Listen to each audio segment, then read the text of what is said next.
Video games are generally built around challenge. You rarely ever start out in a title at the peak of your powers, as it's overcoming the seemingly insurmountable odds through fair challenge and the evolution of growing into a powerful hero that makes the actual gaming experience so damn satisfying. It's why tough but fair titles like Dark Souls and Super Meat Boy become badges of honor for those skilled enough to beat them with grace and flair, and why there was so much discussion around whether or not releases like walking simulators can even be considered games at all. Of course they are, but the argument wasn't based on nothing. With that said, while the satisfaction of overcoming a challenge is gaming gold, sometimes a game throws you a problem that's anything but fair. It might be a sharp difficulty spike or a section that introduces a whole different set of mechanics, but they all have the same goal: to make your life an utter misery. I'm Josh from WhatCulture.com, and these are 10 rage quit moments that made us leave video games forever.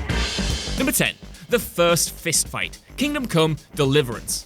Even though it eventually works its charms on you, the first hours of Kingdom Come: Deliverance are a slog. Some of that is on purpose, of course, as the RPG is intentionally obtuse and methodical in the way it transforms your everyman character into a sword-wielding badass, but a good chunk is just down to good old-fashioned terrible game design. While you do get more freedom in how you tackle missions later on in the title, during the tutorial quests everything is pretty straightforward. That's not too bad though, and one of these early objectives tasks you with the relatively exciting prospect of beating up your neighbor, Kinesh. The only problem is, Kingdom Come's melee system makes everyone act like they're beat up. Trying to knock this guy out then becomes an exercise in extreme patience, as you're locked into the same counterattack animations over and over again, barely getting a punch in yourself. Not only does it take far too long to complete, but it's essentially the first taste of combat you'll actually get in the game, which sets an unfounded precedent for the title to come. Number 9. Father Gascoigne: Bloodborne. Look, yeah, there'll no doubt be plenty of Soulsborne veterans who heard this title and scoffed at any of From Software's games being included in this list. The general consensus is that you're either bad if you struggle to beat these titles, or that the games themselves aren't actually that hard. It's an argument that's turned into a meme, but for the most part, the series' brand of difficulty is admittedly rarely sudden or unfair in a way that makes you want to rage quit. That said, for first-time players and even Dark Souls lifers, Father Gascoigne proved to be such a step up in challenge that he became known as the boss which separated the wheat from the chaff in Bloodborne.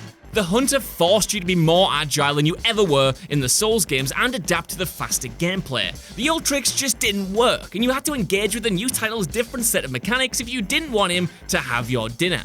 It's a real test of might, and if you were playing the past couple of hours like you were fighting your way through Undead Burg, then you didn't stand a chance. Number 8. The opening mission. Metal Gear Solid 5. Metal Gear Solid 5 is easily the most gameplay-oriented entry in the series, offering players an unprecedented amount of freedom while moving away from the hours upon hours of cutscenes that made up so much of the content in the other games. The only downside is the game didn't do a good job of communicating this to you within its first hour. After a lengthy but genuinely atmospheric intro set to the tune of The Man Who Sold the World, players are hit with one scripted set piece after the next, while given the bare minimum amount of control over Venom Snake. Because he's recovering from wounds sustained in Ground Zeroes, the hero can barely stand, and you're forced to ever so slowly make your way through the sequence as Snake falls down, crawls his way through the hallways, and generally gets through the level by the player pressing forward and not thinking twice. It's one of those sections where you just wish it had been a 5-minute cutscene rather than an extended hour-long piece of gameplay. Number 7. Dealing with assholes. GTA Online. GTA Online is the gift that keeps on giving. Yeah, it might be a grind to acquire enough wealth to join in with Rockstar's constant stream of new activities, but whether you're playing alone or with friends, causing untold anarchy never gets old. The only problem is other players. It might sound a little strange to champion a multiplayer suite and then say that its biggest problem is other people, but GTA Online brings out the worst in its players. It's incredibly easy to strike up an unspoken war with someone else as they chase you across the map, pummeling you with bullets and rockets. It's not too annoying when you have the means to fight back, but with the inclusion of super tanks and literal flying cars that can shoot rockets at you from the goddamn sky, sometimes there's nothing you can do to combat these griefers other than can switch over to passive mode, which, let's face it, is an admission that you've lost. It kind of feels like you're being bullied by the rich kid in school who could afford fancier toys than you, which actually is probably the best comment on capitalism the GTA series has ever made. Number 6. Dealing with the alien. Alien Isolation.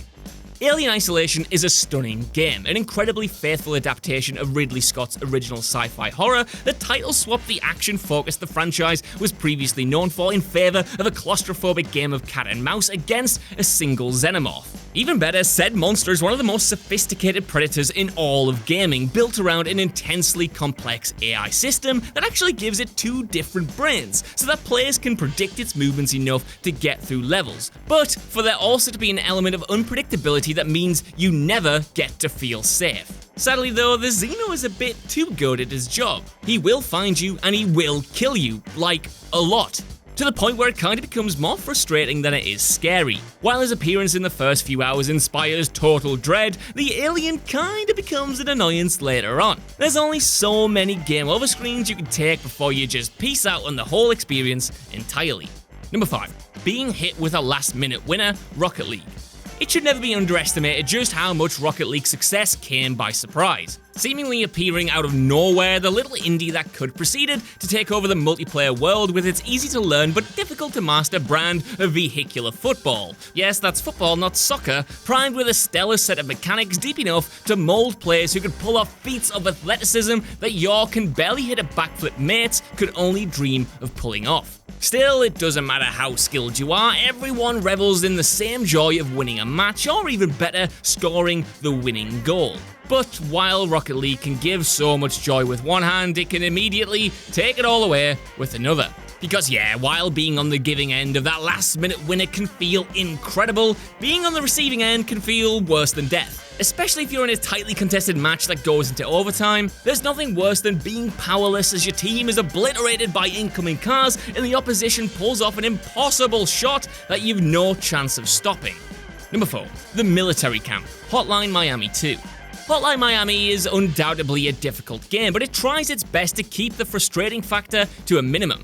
Sure, you die in one hit, but it only takes a second to jump back into the action, so the next attempt is always instant. However, the push and pull between challenge and cheap game design in Hotline Miami isn't always perfect. You're supposed to die to figure out which enemies are where until you've solved the puzzle of each room. One mission in the second game doesn't ever really afford you that same luxury though. Stronghold has you moving through a military camp in the same vein as pretty much every other level, but this time a chunk of the enemies have tough to dodge hit scam machine guns. There's still time to get out of the way, but it's far more demanding than any other levels simply because of how many soldiers litter the screen and how many of them are carrying M16s. It's always annoying to get blasted by someone off screen, we all know this, but that's cranked up to 11 here. Number 3. Insta-fail stealth, The Order 1886.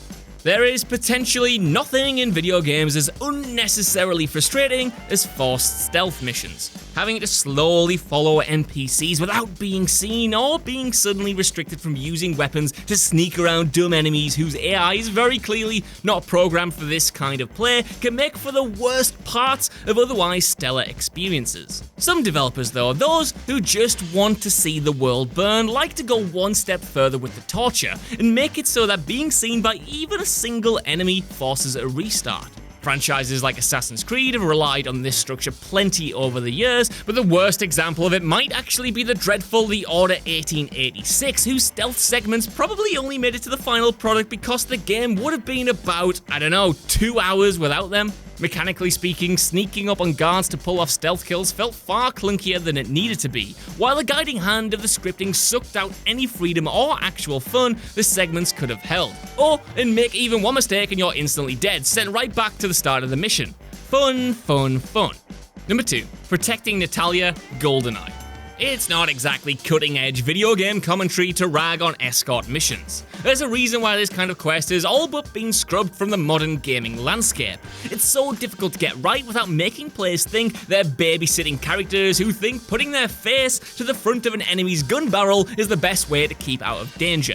Still, it wouldn't be right to have a list about the biggest rage quits in gaming history without mentioning Natalia from GoldenEye. In the control room mission, you're tasked with protecting the Russian programmer as the two of you make your way through a bunch of different rooms in order to stop the incoming GoldenEye strike on London. Getting her from point A to point B is an absolute nightmare in the first place, but keeping her alive is virtually impossible when you're forced to hunker down while she's fiddling about with the terminals. With enemies pouring in from all sides and Natalia in the center of the crossfire, even the best guides aren't enough to see you through this level without giving up at least once. Number 1. The Bed of Chaos, Dark Souls. As mentioned previously, Dark Souls' difficulty is always justified because of how fair it is. But the Bed of Chaos is not fair. The Bed of Chaos does not care about rules or reliable attack patterns. The Bed of Chaos will literally destroy the floor you're standing on and send you straight to hell. Unlike the other bosses in the first game, it doesn't really take skill or cunning to take this monster out. Once you've completed the straightforward first stage, the tiles on the floor will disappear and you're forced to move around the creature's side to attack its remaining weak spots. The only problem is it'll hit you with a sweeping attack that can knock you down into the void with no chance of avoiding it. And look, it's not like a game like this can't have a boss based more on luck than skill, but Souls' gameplay loop makes instantly jumping back into a fight like this impossible. You always have to walk to the staging area from a bonfire, which, in this case, takes minutes. When you kill other bosses, there's a sense of satisfaction, but when you vanquish the Bed of Chaos, there's just a sigh of relief and an exasperated, thank Christ for that. So that's our list. I don't know what you guys think down in the comments below. Are there any entries I missed off here, or are there any entries you disagree with? After all, I am a big scrub, and I might have found these harder than most other people. Either way, could you give us a like, share, and subscribe, and head over to WhatCulture.com for more lists and news like this every single day. Even if you don't, though, I've been Josh, you've been watching WhatCulture, and I'll see you soon. Bye.